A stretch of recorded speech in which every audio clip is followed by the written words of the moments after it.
Hello प्यारे बच्चों, ठीक हैं सभी? मस्त होंगे। चलिए तो स्टार्ट करते हैं। अब हम डिस्कस करेंगे कि भाई modern concept of structure of atom क्या है। क्या डिस्कस करेंगे भाई आज? मॉडर्न कॉन्सेप्ट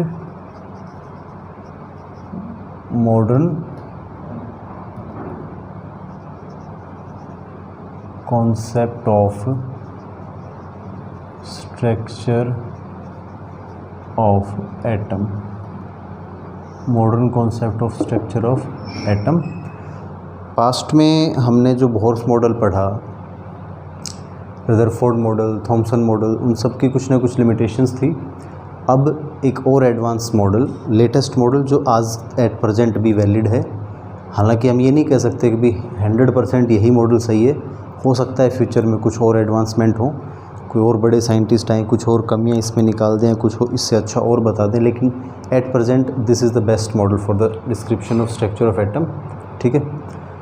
और ये मॉडल जो डेवलप हुआ, इसमें तीन सबसे ज़्यादा रोल जिन्होंने प्ले किया, तीन साइंटिस्ट्स ने, डी ब्रोगली, हेसेनबर्ग्स अनसर्टेनिटी और Schrodinger wave equation, Schrodinger scientist. तो सबसे पहले हम Heisenberg's uncertainty principle, dual behaviour of electron के बारे में डिस्कस करेंगे। क्या डिस्कस करेंगे भाई? Dual nature of electron and de Broglie equation.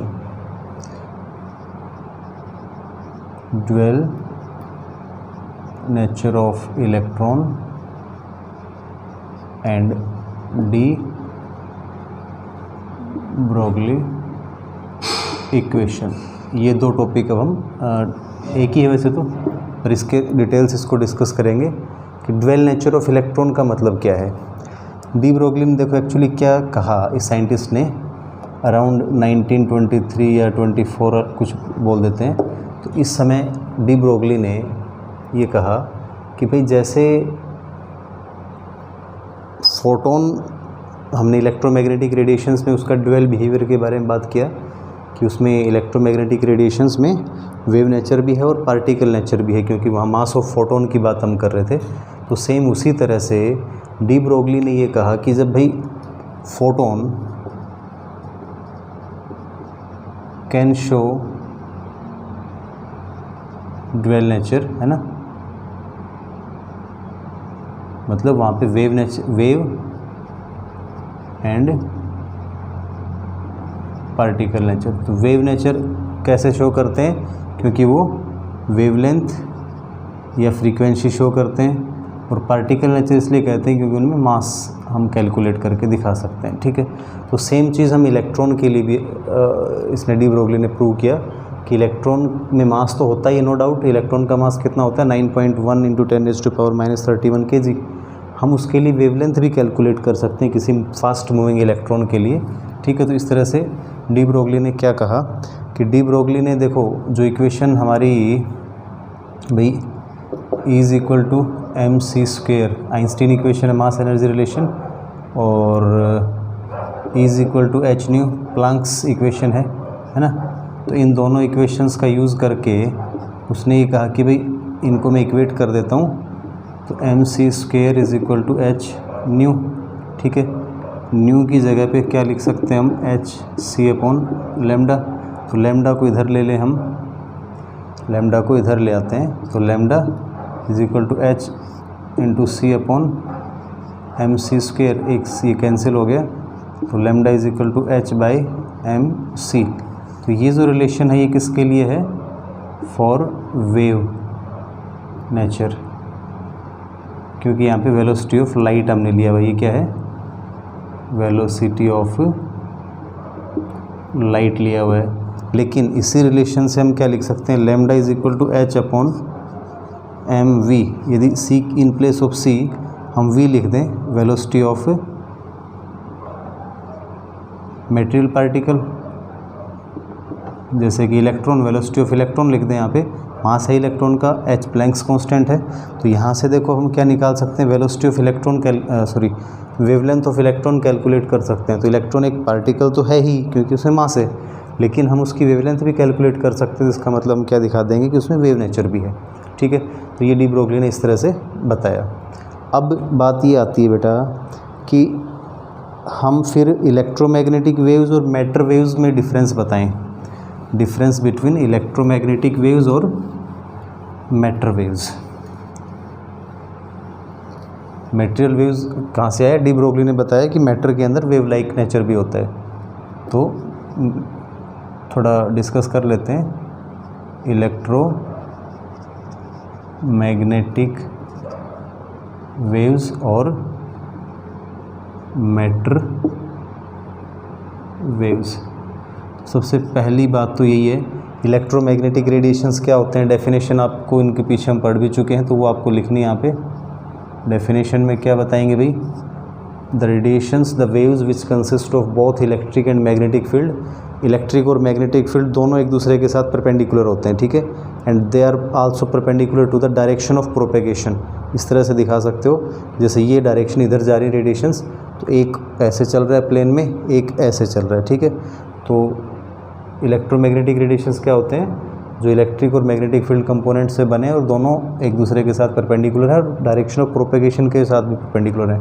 Matter waves क्या होंगे भाई? जो मैटर के साथ एसोसिएटेड होते हैं। Waves which are not associated with any field. Matter waves क्या हैं? जो किसी फील्ड के साथ एसोसिएटेड नहीं होती, ये मटेरियल पार्टिकल्स से जनरेट होते हैं, इसलिए इनको हम मैटर वेव्स कह देते हैं, ठीक है बेटा। मैं लिख नहीं रहा हूँ, आप लोग लिख लेंगे। The waves which are not associated with any field, किसी फील्ड के साथ एसोसिएटेड नहीं होते हैं, they are produced by material particles, ठीक है। और सेकंड पॉइंट हम ये बता सकते हैं कि these waves can be emitted. ये जो वेव्स हैं ये स्पेस में ट्रेवल कर सकते हैं, कैन ट्रेवल इन स्पेस या वैक्यूम। अब दिखा सकते हो कैन ट्रेवल इन स्पेस, है ना, स्पेस और vacuum. But material waves space में या वैक्यूम में ट्रेवल नहीं करेंगे।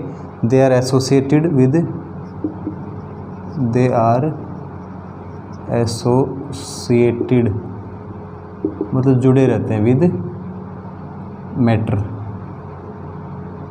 जैसे फॉर एग्जांपल आपने देखा होगा पानी, किसी जगह पे पानी भरा हुआ है, कोई गड्ढा है बड़ा या कोई पौंड है, झील है, कहीं भी पानी स्टैंडिंग वाटर है, उसमें जब हम पत्थर थ्रो करते हैं, कोई कंकड़ डालते हैं, तो जहाँ वो जाके गिरता है वहाँ से कॉन्सेंट्रिक वेव्स बनती हैं, सर्कल्स बनते हैं इस तरह से, और वो बाहर की तरफ मूव करते हैं।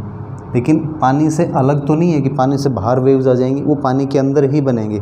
वाटर ही हमें ऐसे करता हुआ दिखाई देता है, ऐसे चलता हुआ, है ना, लहरें सी बनती हुई। तो ये मैटर के साथ एसोसिएटेड रहेंगे, मैटर से अलग नहीं होते हैं, ठीक है। फिर वेलोसिटी की बात आती है, तो इलेक्ट्रोमैग्नेटिक रेडिएशंस की velocity is equal to 3 × 10⁸ metre per second, मतलब वेलोसिटी ऑफ लाइट के बराबर होती है इलेक्ट्रोमैग्नेटिक रेडिएशंस की वेलोसिटी। लेकिन मैटर वेव्स की वेलोसिटी ज़्यादा कम हो, इससे तो कम ही रहेगी लाइट से तो, लेकिन वो अलग अलग होती है, डिपेंड करती है कि किस तरह का मटेरियल है, किस तरह की वेव है वो, ठीक है भाई। यहाँ इनके लिए हम वेवलेंथ कैलकुलेट करने के लिए lambda is equal to h/mc relation use करेंगे, ठीक है भाई। और इधर हम क्या यूज़ करेंगे वेवलेंथ कैलकुलेट करने के लिए? Lambda is equal to h/mv, velocity of particles. ये कुछ मेन डिफरेंसेस हम बता सकते हैं बेटा, किसमें? मैटर वेव्स और इलेक्ट्रोमैग्नेटिक वेव्स में। चलो इसके बाद हम बात करेंगे अगला टॉपिक अपना, इसी के अंदर, इसी कॉन्सेप्ट के अंदर हम डिस्कस करेंगे अभी significance of de Broglie equation. Significance of de Broglie equation, है ना। तो देखो अब बड़ी इंटरेस्टिंग बात है कि डी ब्रोगली रिलेशनशिप का हमारे डेली लाइफ में ध्यान रखना बहुत इंपॉर्टेंट चीज़ है, पूछा भी जा सकता है कहीं। डी ब्रोगली कॉन्सेप्ट का डेली लाइफ में कोई यूज़ नहीं है। There is no use of de Broglie concept in our daily life, क्योंकि इस रिलेशनशिप से यदि हम डेली लाइफ में जिन पार्टिकल्स का यूज़ करते हैं, यदि उनकी वेवलेंथ कैलकुलेट करेंगे तो वेवलेंथ की वैल्यू इतनी कम आएगी कि हम उसको मेज़र ही नहीं कर पाएंगे, है ना, मेज़र ही नहीं कर पाओगे। जैसे कि मान लेते हैं कि भाई हम lambda is equal to H upon M V, तो यहाँ पे एच की वैल्यू तो आपको पता है 6.626 into 10⁻⁻34 joule second. Mass of electron अभी मास ऑफ इलेक्ट्रॉन नहीं रखेंगे ना हम यहाँ पे, हम किसी भी पार्टिकल का मास फॉर एग्जांपल मैंने रख लिया 0.1 kg और वेलोसिटी 10 मीटर पर सेकेंड, 0.1 kg और वेलोसिटी 10 मीटर पर सेकेंड, ठीक है भाई। तो अब इसकी जो वेवलेंथ आएगी वो अराउंड कितनी आ जाएगी, लगभग मैं मतलब मोटा मोटा 10⁻⁻34, कुछ और भी आएगा साथ में 6 पॉइंट इंटू वो तो आएगा ही जैसे है ना, लेकिन 10⁻⁻34 इस रेंज में आ रहा है मीटर। तो इस स्मॉल वेवलेंथ को कैलकुलेट कर पाना क्या है, इम्पॉसिबल है। इतनी छोटी जो वैल्यू आई वेवलेंथ की हमारे पास, इसको कैलकुलेट कर पाना क्या रहेगा भाई, इम्पॉसिबल रहेगा। इसलिए हम कह सकते हैं कि भाई 0.1 kg मास वाले जो ऑब्जेक्ट्स हैं, जब इनका मास ये जूल पर सेकंड ना और मीटर पर सेकंड, तो पर सेकंड से पर सेकंड कैंसिल हो जाएगा। तो समझ में आ रहा है, बहुत छोटा पार्टिकल है 0.1 kg मास वाला, इसका वेवलेंथ इतना स्मॉल है कि कैलकुलेट कर पाना ही पॉसिबल नहीं है।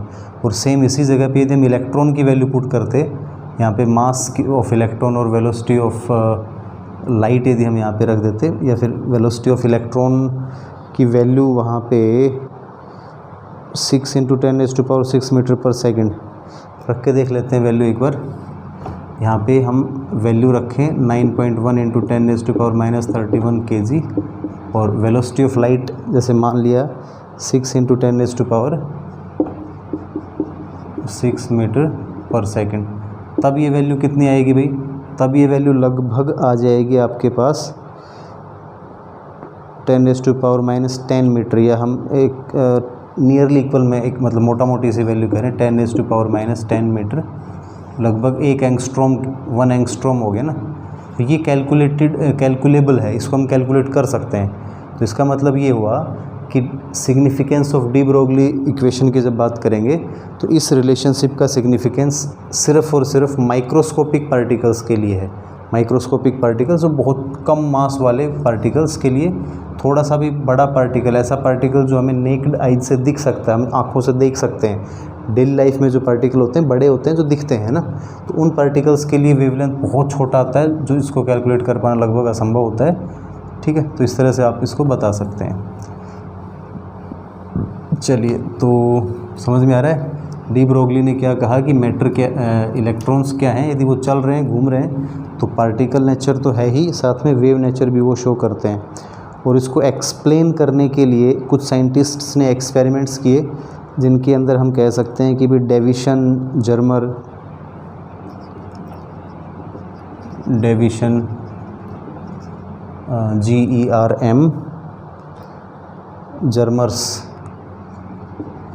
डेविसन जर्मर, और एक और साइंटिस्ट थे हमारे थॉमसन थॉमसन्स। तो इन तीनों ने अलग अलग साइंटिस्ट्स ने एक्सपेरिमेंट्स किए। की आइडिया क्या था इनका, देखो मैं बता दूं, इन्होंने प्रूव किया डी ब्रोगली रिलेशनशिप को, इन्होंने जस्टिफाई कर दिया, एक्सपेरिमेंटली प्रूव किया, एक एक्सपेरिमेंटल सपोर्ट दिया उसके लिए कि हाँ इनमें वेव नेचर होता है। इन्होंने फास्ट मूविंग इलेक्ट्रॉन्स को निकल फॉइल पे टकराया या थिन गोल्ड फॉइल पे टकराया, और उससे टकराने के बाद जब आगे स्क्रीन के ऊपर इन्होंने देखा तो क्या पाया कि इलेक्ट्रॉन्स वहाँ से डिफ्लेक्टेड हो जाते हैं और कॉन्सेंट्रिक सर्कल्स बनाते हैं, एक डिफ्रैक्शन पैटर्न मिलता है। क्या मिलता है? डिफ्रैक्शन पैटर्न, कॉन्सेंट्रिक सर्कल्स बनाते हैं, जैसा कि एक्स रेज करते हैं। यदि सेम ये इलेक्ट्रॉन है, आर कैसा रहा है कि एक्स रेज को जब हम निकल क्रिस्टल से या गोल्ड फॉइल से पास करते हैं तो सेम इसी तरह का डिफ्रैक्शन पैटर्न हमें मिलता है, समझ रहे हो। तो एक्स रेज को जब मेटल सरफेसेस पे टकराया जाता है या थिन मेटल फॉइल में से पास करते हैं, तब वो जैसा डिफ्रैक्शन पैटर्न वो शो करता है, कौन? X rays. सेम वैसा ही इलेक्ट्रॉन्स फास्ट मूविंग इलेक्ट्रॉन्स भी सेम वैसा ही पैटर्न बनाते हैं स्क्रीन पे। तो इससे ये प्रूव हुआ कि भाई इनके अंदर भी वेव नेचर है, ठीक है। तो ये पूरा डी ब्रोगली कॉन्सेप्ट था, इसका वेरिफिकेशन हो गया, सिग्निफिकेंस हो गया, एक्सपेरिमेंटल वेरिफिकेशन हो गया। चलिए इस वीडियो में इतना ही डिस्कस करना था हमें।